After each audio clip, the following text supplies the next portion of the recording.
Guys, mukha ko, agad pa. So, ay maglilinis mo ng aking tahanan.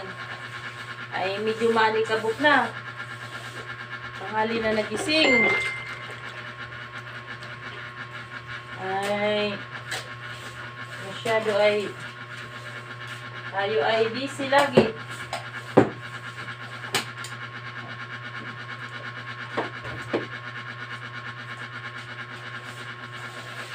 Busy lagi si Usang. So, pasensyahan nyo na. Ganun lang naman masyado ang tinatanggalan yung alikabok.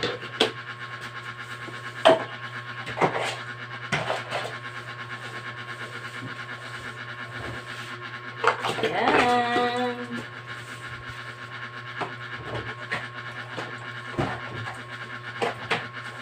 Dapat naka-short ka lang, Jill.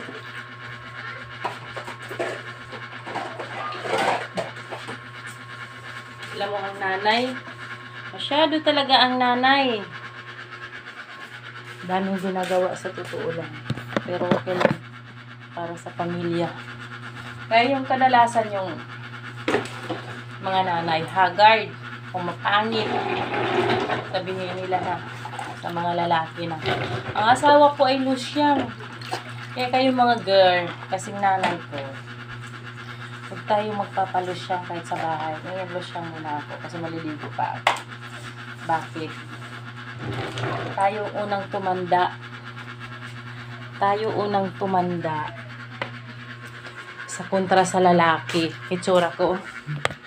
Kasi bakit? Ang dami nating ginagawa.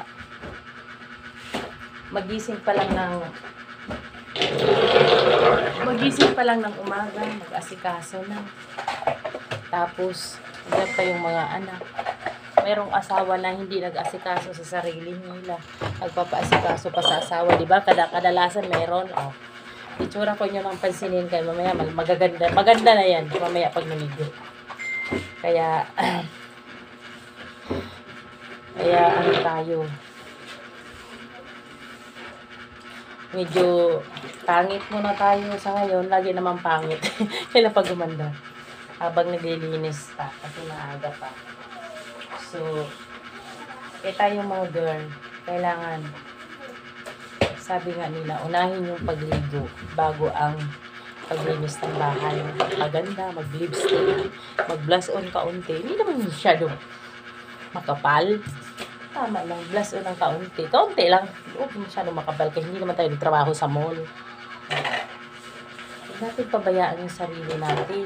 Tapos tayo lamon ng lamon. Kaya gumaya sa akin, lamon ng lamon kayo tumataba na. Halos yun ang katawan ko dati. Diba? Ganito yung gawain natin. Mga nanay sa bahay. Pagising, asikaso. Kaya minsan, di na natin naasikaso yung sarili natin. Kasi kadalasan talaga nauuna yung asikaso sa mga anak at saka sa asawa. Diba? Yun naman talaga ang totoo. Pero dahil mali pala yun. Huwag mong pakialaman, anak. Huwag mong pakialaman. Nag-charge. Huwag mong pakialaman. Tapos, dapat yun natin pabayaan. Kahit paano naman siguro makabili tayo ng lipstick. Pag wala tayong pang blush on, yung lipstick, yung makeup kaunti at saka pulbo. Mura na kami yung pulbo.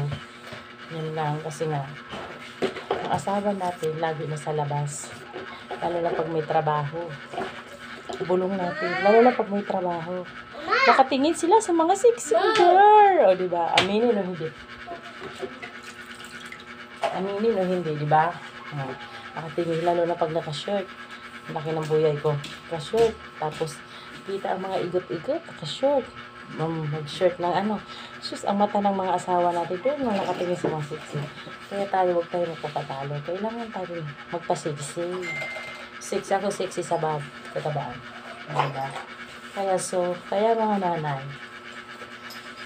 gawin din natin yung the best sa atin. Kahit marami tayong anak, o walang anak, mabango tayo dapat. Tayo yung mga mabango dapat tayo sa paningin ng ating asawa. Hayaan mo sila magsilos, basta wala tayong ginagawang masama. Silos-silos, magsisilos sila.